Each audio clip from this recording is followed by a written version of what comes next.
Hey everybody, thanks so much for joining me here on the channel today. Hope everybody is doing well. Well guys, you're probably wondering why I have a dental procedure picture for this thumbnail. Well, there's a good reason.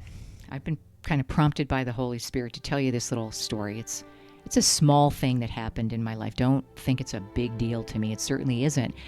But the Holy Spirit said, why don't you post this? I think this is a story that teaches spiritual discernment, We need to pay attention to our spiritual discernment. And when we get that feeling about somebody or a certain situation or decision, we need to pay attention to it.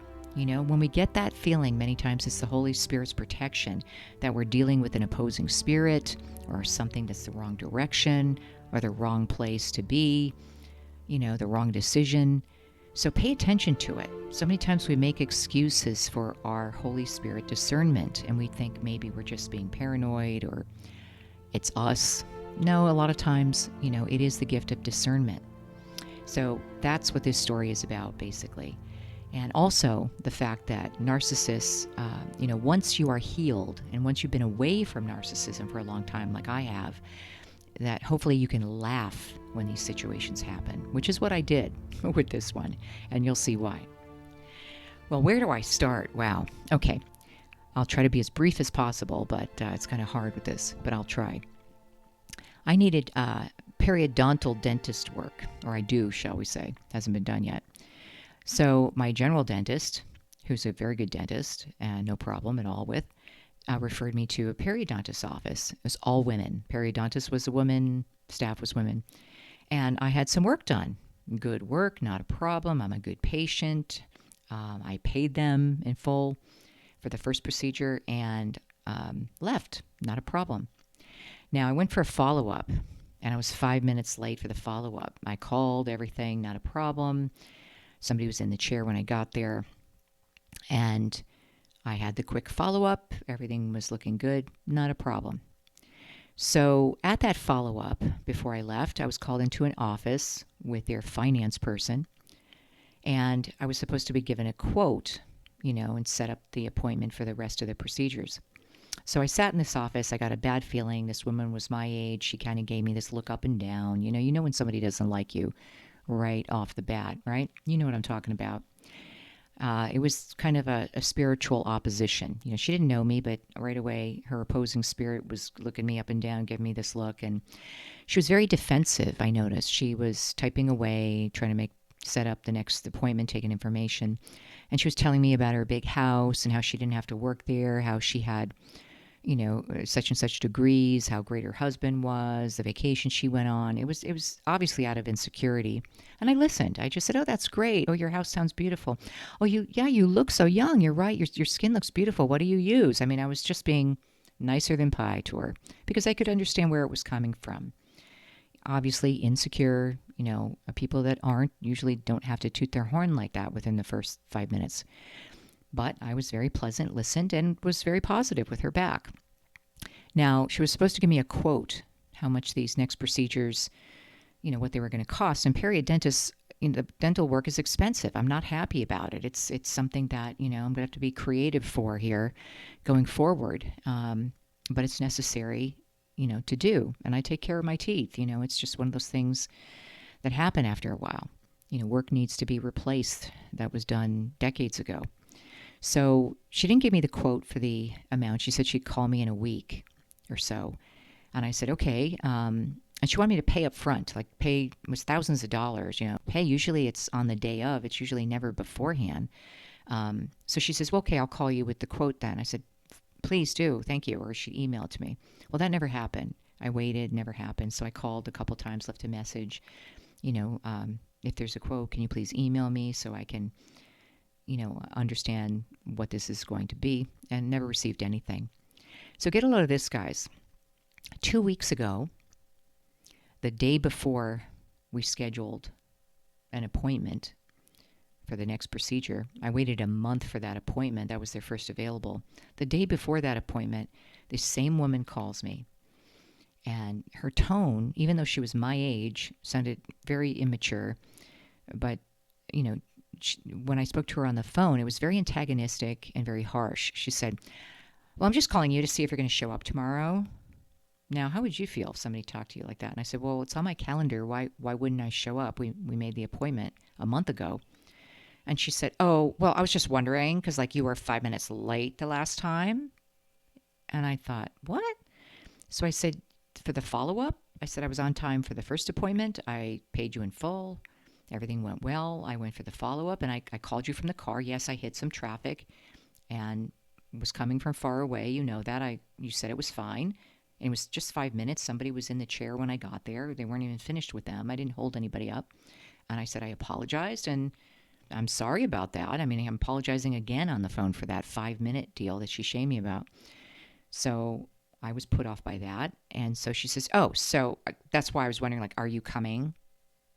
And I said, again, I need the work done. I was planning on it. And she says, oh, well, I just wanted to see. And I said, well, I was expecting a call about the quote. Do you have the quote? She goes, I gave it to you. She didn't give it to me. I said, no, I didn't get a quote. I remember you said you'd call, and then I left 2 messages. I never heard back, at all. So I did leave 2 messages even and wasn't contacted. She gaslit me on the phone and said, no, that never happened. I gave it to you, and you never called. Now, I called twice. I didn't get the quote in my hand. She said she'd sent it to me after a week or so. Never got anything, never returned the calls. And she's gaslighting me on the phone, telling me that she did. So I said, okay, maybe it's a misunderstanding. I said, I took the high road. I said, so there's a miscommunication here. Okay. I said, I was planning on coming tomorrow. And so I said, I just sense that there's some animosity here. You're talking to me very antagonistically, and I don't know why. I don't know what I've done. And she goes, no, I'm not. No, you're imagining it. I'm not talking to you antagonistically. I don't know why you'd think that, like that snotty tone. And I said, no, I'm not imagining it. I feel uncomfortable right now. I've done nothing wrong. You call me up harshly. You kind of berated me for that 5 minutes again. I'm kind of perplexed why you sound this way. I'm talking in a normal tone, pleasant tone. There's no need for that attitude. And she said, I don't know what you're talking about. I don't have an attitude. She goes, it's your imagination. So I think you're just imagining it. And then I thought, bingo, here we go. It's a narcissist, right? Gaslighting. You see how this goes. This is somebody I don't even know at a dental office. I did nothing wrong. I paid them in full for the first procedure, scheduled the second, was never contacted, never called. Day before the procedure, that's the attitude I get. So she says, so are you coming tomorrow then? I said, you know what? I'm not. I said, I don't take abuse like this, and I don't like the way I'm being spoken to or treated. And I'm sorry, but cancel my appointment. And the periodontist was fine. Her work was fine. I needed the work done, but I don't really like being spoken to like this. I'm getting a bad feeling and I'm uncomfortable at this point, so cancel my appointment. She goes, okay, fine, I'll cancel it. I said, fine. And that was the end of the phone call. So what happens next, guys, when you put up boundaries to an abusive narcissist or somebody who is disrespecting you or somebody who is narcissistic in general? They don't like boundaries. They don't like you walking away or going no contact or canceling, saying, you know what, I don't want anything to do with you. Go away. I'm not going to engage. What happens when those boundaries are set up? Well, usually a narcissist, if they're a true narcissist, will have to take control again, right? They will have to save face. They'll have to save their reputation. They'll have to prove themselves right. They'll have to shame you again and devalue you.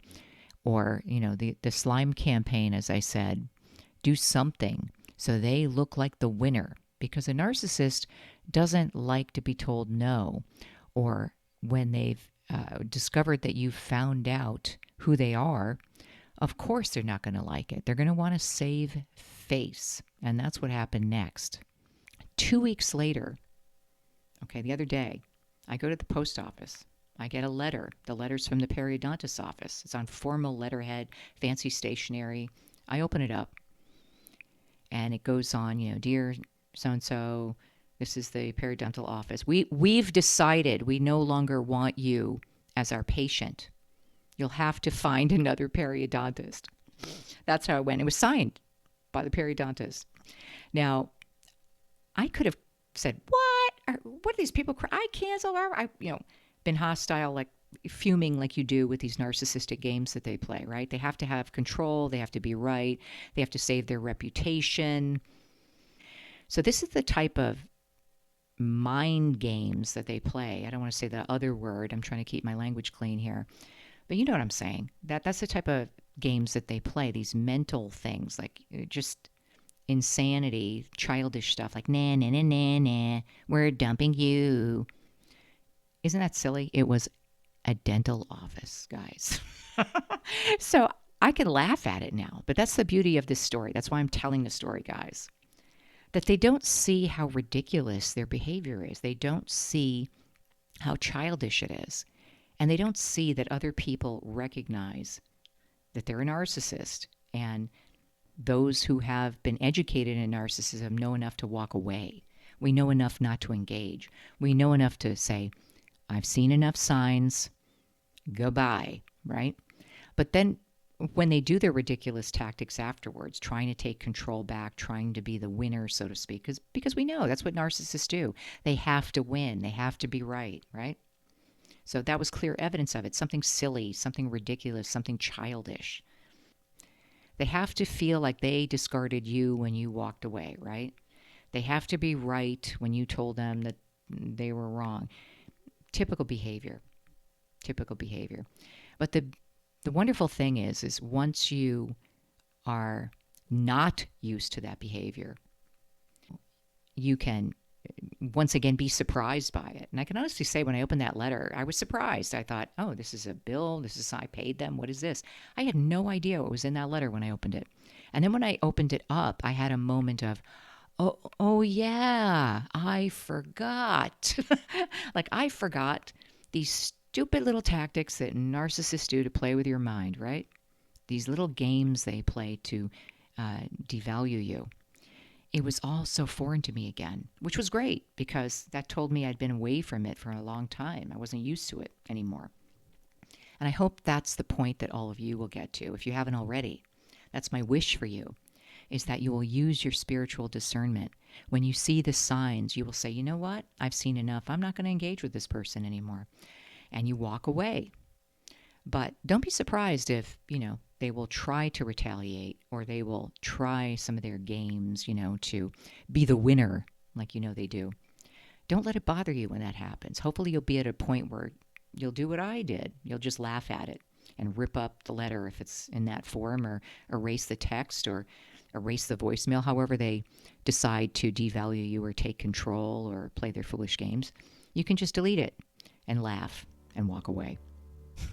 So I hope this was helpful, guys. I hope this helped you have hope that, yes, there will be a time, if you're not there already, where you'll be able to laugh at these things and recognize the signs, walk away, and see how silly they are, because they truly, truly are. And if this wasn't an example of how silly, I don't know what is. So anyway, guys, take care, and know I keep you in prayer. If anybody has a prayer request, put it in the comments below. If anybody has a similar story, please put it in the comments below. Love to hear it. And make sure you follow on Facebook, X, Rumble, and Quora, guys. And if you would like one-on-one Christian guidance, please email me at angelhavenministry@gmail.com, and I'll be happy to get back to you on how to do that. So thanks so much, guys. I always pray for you, and God bless.